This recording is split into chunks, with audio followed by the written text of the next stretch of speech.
Hi friends, welcome back to my channel Queen's Kaivannam Tamil. இன்னைக்கு நம்ம என்ன recipe பண்ண போறோம்னு பாத்தீங்கன்னா வாழைப்பூ வடை தான் பார்க்க போறோம். இது பாத்தீங்கன்னா ஈவினிங் ஸ்நாக்ஸ்க்கு வந்து நம்ம செய்யலாம் அப்படி இல்லையா மதியம் லஞ்சுக்கு சாப்பாட்டுக்கு கூட நம்ம இந்த வடை வந்து செய்யலாம். இது பாத்தீங்கன்னா வாழைப்பூ நிறைய பேருக்கு பிடிக்காது, நிறைய பேர் சாப்பிட மாட்டாங்க இல்லையா, அந்த மாதிரி ஆளுங்களுக்கு நம்ம இந்த மாதிரி வடை மாதிரி போட்டு கொடுத்தோம் அப்படின்னா அதுல வாழைப்பூ இருக்கிறதும் அவங்களுக்கு தெரியாது, நல்லா இருக்குன்னு சொல்லிட்டு சாப்பிடுவாங்க. இப்போ வாங்க எப்படி பண்றதுன்னு பார்க்கலாம்.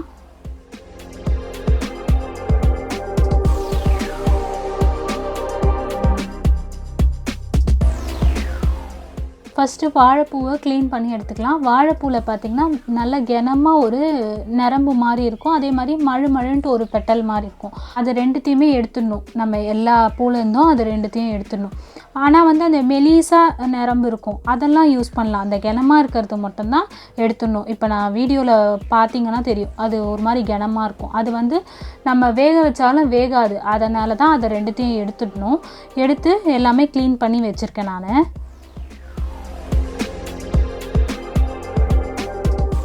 வடை செய்யறதுக்கு 1 ஹவருக்கு முன்னாடியே 1 கப் அளவு கடலைப்பருப்பை எடுத்து ஊற வச்சுருக்கேன். அது கூட ஒரே ஒரு கைப்பிடி மட்டும் உளுத்தம்பருப்பு சேர்த்துருக்கேன். அது வந்து உளுத்தம்பருப்பு வந்து ஒரு பிசுபிசுப்பு தன்மை கிடைக்கும் இல்லையா, வடை தட்டி போடும்போது பிரியாமல் வரும், அதுக்காக தான் அந்த உளுத்தம்பருப்பு வந்து சும்மா ஒரே ஒரு கைப்பிடி வந்து லைட்டாக தான், ரொம்ப சேர்க்கல, லைட்டாக சேர்த்துருக்கேன்.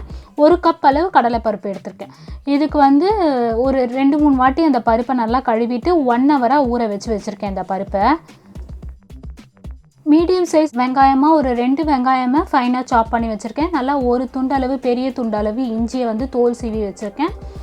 இது காரத்துக்கு ஏற்ற மாதிரி நம்ம வந்து நான் 1 கப்புக்கு சின்ன மிளகாவாக இருக்குது அப்படின்னு சொல்லிட்டு ஒரு 5 பச்சை மிளகாய் சேர்த்துருக்கேன். மீதி நான் மிளகாத்தூள் எதுவுமே சேர்க்க போகிறது கிடையாது, இந்த பச்சை மிளகாவோட காரம் மட்டும்தான். இதெல்லாம் வந்து கட் பண்ணி ரெடியாக வச்சுருக்கேன். கடலைப்பருப்பு 1 ஹவராக ஊறிடுச்சு, அதை நல்லா தண்ணி வடித்து எடுத்துகிட்டு வந்துட்டேன். ஒரு மிக்ஸி ஜாரில் இந்த வடைக்கு தேவையான அளவு உப்பு சேர்த்துக்கிறேன். சேர்த்துட்டு பச்சை மிளகாய், இஞ்சி, அதுக்கப்புறம் 1/2 டீஸ்பூன் சீரகம், 1 டீஸ்பூன் அளவு சோம்பு இதை சேர்த்துட்டு கொஞ்சமாக மஞ்சத்தூள் இதெல்லாம் சேர்த்துட்டு கொஞ்சம் பருப்பை மட்டும் போட்டு இதை நல்லா ஃபைனாக பேஸ்ட் மாதிரி அரைச்சி எடுத்துகிட்டு வந்துடலாம். அதுக்கப்புறமா மீதி பருப்பை போட்டு கொரன்னு அரைச்சிக்கலாம். நம்ம இஞ்சி பச்சை மிளகாலாம் நல்லா அரைஞ்சிருச்சு பார்த்தீங்களா, அதுக்காக தான் கொஞ்சம் பருப்பு போட்டு அரைக்க சொன்னேன். இப்போ மீதி பருப்பை நல்லா சுத்தமாக தண்ணியை வடிச்சிட்டு சேர்த்துக்கலாம். சேர்த்தோம் அப்படின்னா தான் நம்மளுக்கு நல்லா கொரன்னு அரைக்க வரும். நம்ம தண்ணி கொஞ்சம் எக்ஸ்ட்ரா இருந்துச்சுன்னா நல்லா மையாக ஆகிடும், அதுக்கப்புறம் வடை வந்து மொறுன்னு இருக்காது. அதனால் நம்ம வந்து தண்ணியை சுத்தமாக வடிச்சிட்டு இந்த பருப்பு எல்லாம் சேர்த்துட்டு கொரன்னு அரைச்சி எடுத்துகிட்டு வந்துடலாம். இந்த மாதிரி தான் ஒன்றும் பாதியமாக அரைச்சிக்கணும். இதில் வந்து ஒரு சில பருப்பெல்லாம் அரையாமல் கூட இருக்கும், அந்த மாதிரி இருந்தாலும் நல்லா தான் இருக்கும். அப்போ தான் நல்லா வடை வந்து கிறிஸ்பியாக மொறுன்னு இருக்கும்.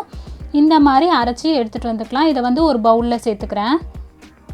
அரைச்சி வச்சுருக்க இந்த மாவில் நம்ம ஃபைனாக சாப் பண்ணி வச்சுருக்க வெங்காயம், கருவேப்பிலை, கொத்தமல்லி, அதே மாதிரி இந்த வாழைப்பூவையும் நல்லா ஃபைனாக சாப் பண்ணி வச்சுருக்கேன்.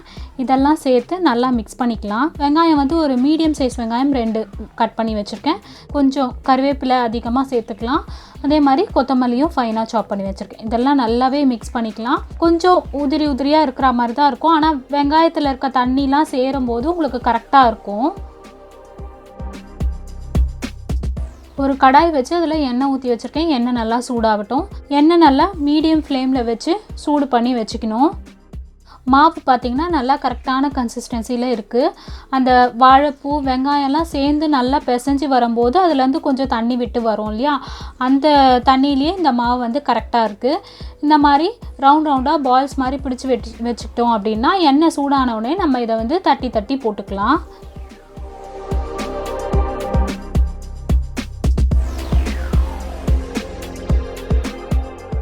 இந்த வடையை வந்து மீடியம் ஃப்ளேமில் வச்சு, அதுக்குன்னு லோ ஃப்ளேமில் வச்சு நம்ம வந்து வேக வைக்கக்கூடாது, மீடியம் ஃப்ளேமில் வச்சு வேக வைக்கணும். அப்போ தான் உள்ளேயும் அந்த மாவு நல்லா வேகும், மேலேயும் கிறிஸ்பியாக இருக்கும்.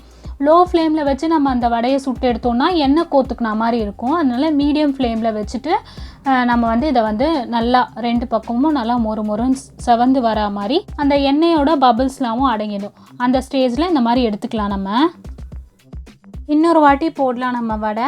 நம்ம ஒரு வாட்டி வடை போடும்போது அந்த எண்ணெயோட காய்ச்சல் வந்து நல்லா காஞ்சிருக்கான்னு பார்த்துட்டு போடலாம். அதே மாதிரி இந்த வடை வந்து நம்ம மீடியம் ஃப்ளேமில் வச்சு தான் நம்ம வந்து இதை வந்து பொரிச்சு எடுக்கணும். அப்போ தான் இந்த வடை வந்து மொறுமொறுன்னு இருக்கும்.